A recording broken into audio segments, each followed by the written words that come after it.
এবং সচিবকে আসামি করা হয়েছে। কথা হইল এটা একটা দেশ, এটা একটা দেশ হইতে পারে। তারা কি করতেছে? তাহলে বাইর করা উচিত না বাদীকে? এটার আপনি প্রমাণ করেন 53 জন সচিব গিয়ে ওখানে গুলি করছে, কিন্তু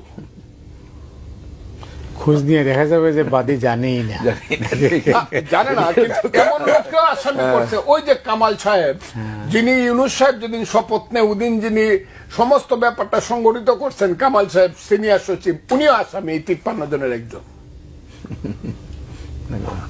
আমার পরিচিত 15 জন রাষ্ট্রদূত এবং হাই কমিশনার রিটায়ার্ড, তারা সব আসামি। এটা কি মস্করা একটা দেশ নিয়ে? আপনারা কি করেন এখানে? কেন বসে আছেন? এই লোকটাকে কেন স্বরাষ্ট্রমন্ত্রী করা হয়েছে? কে বাংলাদেশের? কারণ লেফটেন্যান্ট জেনারেল খুব বড় মাপের মানুষ হয়ে যায় নাকি?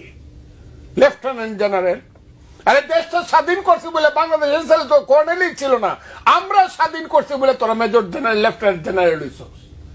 লেফটেন্যান্ট কি করে এরা? আপনি যদি শুনেন আমার আপনি কালকে আমি দাওয়াত করলাম দুজনে আমার রুমে আসবেন, মানুষের কান্না খালি দেখবেন। গতকালকে একটা মেয়ে, একজন মহিলা এসে, সিনিয়র ডাক্তার, আমার কটিয়া দিতে পারি, ডাক্তার মেহেরুন্নেসা, বিখ্যাত ডাক্তার। তার ছেলে ডাক্তার সাকিব ফাইনাল ইয়ার পরীক্ষা দেওয়া পাশ করছে, ডাক্তার হয় না এখন, ওইটার কি বলে ইন্টার্নি। ওদের কার সাথে কি স্বামী মারা গেছে তার, ভদ্র মহিলা মেহেরুন্নেসা। হঠাৎ করে দেখে বাড্ডা থানার 15 নম্বর কেস, এটাতে মা ছেলে দুইজনই আসামি। জীবনে তারা কোনোদিন পলিটিক্স করে নাই। ভয়াবহ ব্যাপার। তাদের 4-5টা ক্লিনিক আছে, সব বন্ধ না, দখল করে নিছে। এইটা দখল করার জন্য মা ছেলেরা আসামি করছে। মা ছেলে এখন ঘুরে ঘুরে বেড়ায়, কান্না। এটার বিচার কোথায় পাবে? হাইকোর্টে গেলে কই কেসে তো জামিন দেওয়া, আগাম জামিন দেওয়া যাবে না। এটা আবার কেমন কথা হলো? আমি আপনাকে খুব দুর্ভাগ্যজনক ভাবে বলছি, এটা আমার দুর্ভাগ্য। বাসানটেক থানা একটা মামলা হয়েছে, তার সমস্ত আসামি হইল আমার তারাইল থানা।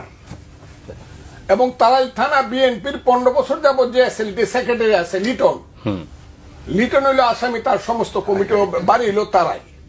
আসামি হয়েছে বাসানটেকের। জীবনে কোনোদিনে আসেও নাই, দেখাও নাই, আসামি হয়েছে। ওদের বাড়িতে গিয়ে পুলিশে দৌড়াইতেছে, আর এখান থেকে ফোন করে কইতেছে জনে যদি 5 লাখ করে টাকা দাও তাহলে ছেড়ে দেব। এটাই আসল ঘটনা। এই যে একটা সরকার চলছে, হ্যাঁ, বাদ দেওয়ার ভাতার না কিল মারার গুসাই। জিনিসপত্রের দাম তুমিও করতে পারো না, মানুষের শান্তি দিতে পারো না, ঘুম দিতে পারো না। তুমি হাজার হাজার মানুষের নামে মিথ্যা মামলা কারা করতেছে এদেরকে ধরো। এতে করে আমি আপনাকে বলি, এতে করে রাজনীতিবিদদের নামে দুর্নাম হইতেছে, আমাদের রাজনীতি কলঙ্কিত কলুষিত হইতেছে। আমি এইটুক বললাম যে এই যে মিথ্যা মামলা বন্ধ করতে না পারলে এখন বাংলাদেশ কিন্তু বাঁচবে না। আপনার নামে হঠাৎ করে দেখবেন মতিউর রহমান চৌধুরী একজন আসামি, উনি একজন আসামি, অজ্ঞতা তো আছেই, এবং আমাকে কোনো কারণে আসামি করে ইভেন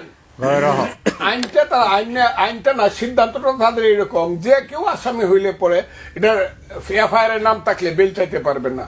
এর একজন যদি জনাব মোহাম্মদ ডক্টর মোহাম্মদ ইউনূস সাহেব যদি কেউ আসামি করে দেয়, উনি তো বেল পাবেন না। আপনার কাছে আমি আসছি এই প্রশ্নে আবার।